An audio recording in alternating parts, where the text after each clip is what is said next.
วัสดีค่ะใครๆก็เข้าครัววันนี้พบกับเล็กนะคะสำหรับเมนูในวันนี้ค่ะเล็กจะทำเมนูซุปหน่อไม้ค่ะเป็นเมนูที่เรียกว่าเป็นเมนูยอดฮิตละกันเนาะแล้วก็ทำได้ไม่ยากด้วยค่ะส่วนผสมมีอะไรบ้างเดี๋ยวเราไปติดตามชมกันเลยค่ะ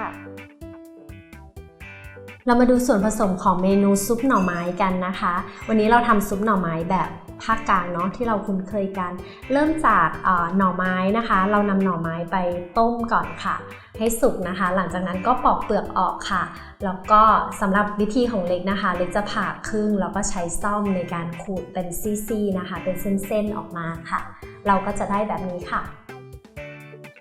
หลังจากที่เราใช้ซ่อมนะคะขูดหน่อไม้ออกเป็นเส้นๆเรียบร้อยแล้วนะคะเราก็จะนำไปต้มอีกครั้งค่ะด้วยน้ำใบยะนางนะคะเติมเกลือเล็กน้อยค่ะแล้วก็ใส่ใบแมงลักกับตะไคร้นะคะเพิ่มความหอมค่ะส่วนผสมของเครื่องปรุงนะคะเราก็จะเริ่มด้วยน้ำปลาร้าค่ะน้ำมะนาวเล็กน้อยนะคะน้ำปลาพริกป่นข้าวคั่วค่ะโรยด้วยงาขาวนะคะที่คั่วแล้วค่ะหลังจากที่เราปรุงรสเรียบร้อยแล้วนะคะเราก็จะปิดท้ายด้วยหอมแดงค่ะผักชีฝรั่งต้นหอมแล้วก็ใบสะระแหน่ค่ะส่วนผสมครบแล้วนะคะเรามาลงมือทำกันเลยเข้าสู่ขั้นตอนแรกนะคะของเมนูซุปหน่อไม้ค่ะวันนี้นะคะเล็กจะทำซุปหน่อไม้ในแบบที่ตามร้านอาหารอีสานในกรุงเทพทั่วไปเขาซุปกันเนาะก็จะซุปลักษณะคล้ายๆลาบแต่ว่าถ้าเป็นที่บ้านพ่อเล็กที่กาฬสินธุ์เนี่ยเขาจะไม่ได้ซุปแบบนี้เนาะเล็กก็พยายามโทรไปถามสูตรว่าถ้าอีสานแท้ๆเนี่ยเขาซุปยังไงพ่อบอกว่าเขาก็จะซุปลักษณะเหมือนคล้ายๆแบบซุปป่นเหมือนคล้ายๆซุปมะเขืออะไรอย่างนั้นนะคะแต่ทีนี้เรามาดูในแบบวิธีการที่แบบว่าทำง่ายๆเนาะอันดับแรกก็คือเราได้หน่อไม้มานะคะวันนี้เล็กไปตลาดเล็กได้หน่อไม้แบบที่เป็นหน่อไม้ไผ่ตรงแบบหวานนะคะหน่อหวานเขาเรียกเนาะมันก็คือลักษณะมันจะเกลี้ยงไม่มีขนหน่อก็จะเป็นหน่อเล็กๆขนาดนี้นะคะอันนี้เป็นแบบที่เขาต้มแบบถ่านมาแล้วมันก็จะมีความหอมของแบบเปลือกหน่อไม้อะไรอย่างเงี้ยค่ะเราก็จะนำมาลอกเปลือกออกนะคะหลังจากนั้นเนี่ยเทคนิคของเล็กก็คือก่อนที่จะขูดเป็นเส้นๆเนี่ยเล็กจะผ่าครึ่งนะคะผ่าครึ่งแบบนี้หลังจากนั้นเล็กก็จะใช้ซ่อมขูดนะคะเป็นซี่ก็จะออกมาเป็นลักษณะแบบนี้นะคะเราก็จะซี่ออกเป็นเส้นๆนะคะเพื่อที่จะนำไปต้มกับน้ำใบยะนางนะคะแล้วก็นำมาเป็นซุปหน่อไม้นะคะก่อนที่เราจะปรุงรสขั้นตอนของการเตรียมหน่อไม้ก็จะประมาณนี้ค่ะต่อไปเดี๋ยวเราเข้าสู่ขั้นตอนของการต้มหน่อไม้กันเลยค่ะหลังจากที่เราเตรียมหน่อไม้นะคะเสร็จเรียบร้อยแล้วหน้าตาหน่อไม้เราก็จะเป็นแบบนี้นะคะเป็นซี่ๆเส้นๆแบบนี้จริงๆถ้าคุณผู้ชมได้หน่อไม้ที่เป็นลักษณะหน่อไม้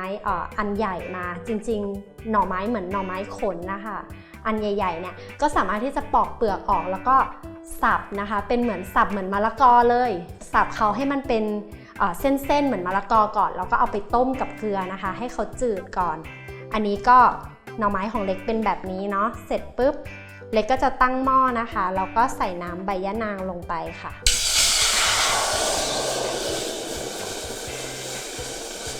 อันนี้เราไม่ต้องใส่น้ำใบยะนางเยอะนะคะพอให้ขลุกคลิกก็พอนะคะตามอัตราส่วนของหน่อไม้ที่เรามีนะคะหลังจากนั้นก็จะใส่ตะไคร้ค่ะแล้วก็เกลือค่ะนี่ก็เกลือสัก1 ช้อนชาค่ะ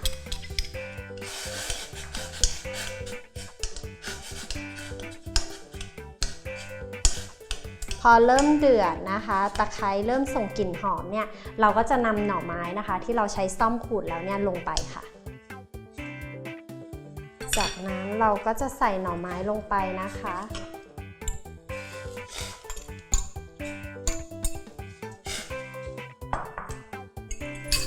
ทีนี้ก็คน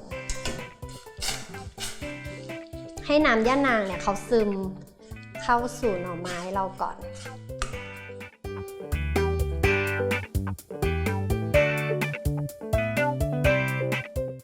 หลังจากที่น้ำใบย่านางนะคะเข้าเนื้อกันดีกับหน่อไม้เรียบร้อยแล้วนะคะเล็กก็จะใส่ใบแมงลักลงไปค่ะเพื่อให้เขามีกลิ่นหอมมากยิ่งขึ้นค่ะหลังจากนั้นก็ปิดไฟได้เลย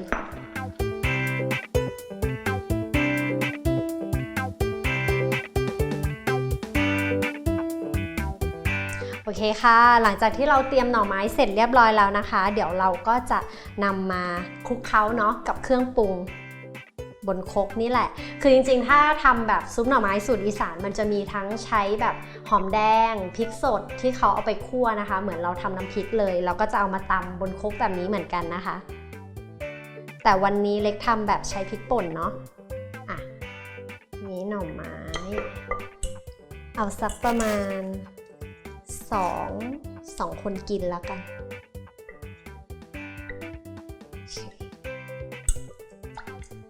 น้ำอันนี้ก็เดี๋ยวเราค่อยใส่ไปด้วยก็ได้นะคะใส่ได้นิดนึงใส่ให้พอคลุกคลิกมันจะมีความหอมแบบใบแมงลักอยู่หลังจากนั้นเราเริ่มปรุงรสนะคะก็คือใส่น้ำปลาร้านะคะ1 ช้อนโต๊ะนะคะตวงกับช้อนโต๊ะได้น้ำปลาสักครึ่งช้อนโต๊ะก็ได้ค่ะน้ำมะนาวนะคะน้ำมะนาวเล็กน้อยจริงๆถ้าคนอีสานแท้ๆเขาไม่ชอบมะนาวเขาจะไม่ชอบเปรี้ยวเขาก็ไม่ใส่พริกป่นค่ะอันนี้ใส่พริกป่นเยอะหน่อยชอบเผ็ดข้าวคั่วนะคะโอเคแล้วก็งาขาวค่ะอันนี้เราเอาไปคั่วเรียบร้อยแล้วเพิ่มความหอมแล้วคลุกเคล้าให้เข้ากันถ้าดูมันแห้งไปก็ใส่น้ำใบย่านางลงไปอีก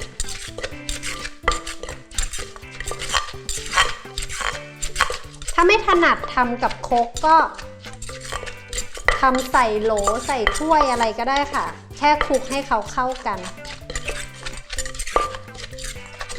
อันนี้ก็จะรสจัดนิดนึงใส่พริกไปเยอะเลยแหละเติมน้ำหน่อย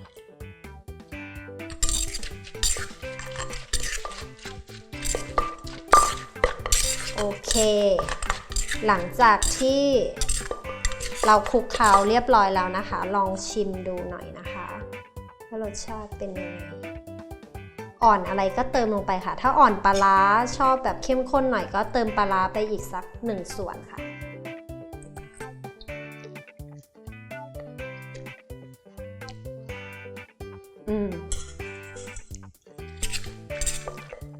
ขอเติมปลาร้าอีกนิดนึงชอบลาวๆคือมันเปรี้ยวอ่ะขนาดเมื่อกี้แบบใส่น้ำมะนาวไปแค่แบบครึ่งช้อนอะไรเงี้ยมันก็เปรี้ยวแล้วเพราะจริงๆเป็นคนแบบไม่กินเปรี้ยวอะไรเงี้ยจริงๆไม่ใส่เลยก็ยังได้นะคะเรียบร้อยละทีนี้เราก็ใส่หอมแดงค่ะต้นหอมค่ะผักชีฝรั่งค่ะผักพวกนี้ใส่ไปเยอะๆได้เลยนะคะถ้าชอบทำทานเองก็ใส่ไปเยอะๆเลยแล้วก็ใบสะระแหน่ค่ะโอเคคลุกเคล้าให้เข้ากันนะคะพร้อมเสิร์ฟเลยแซ่บมาก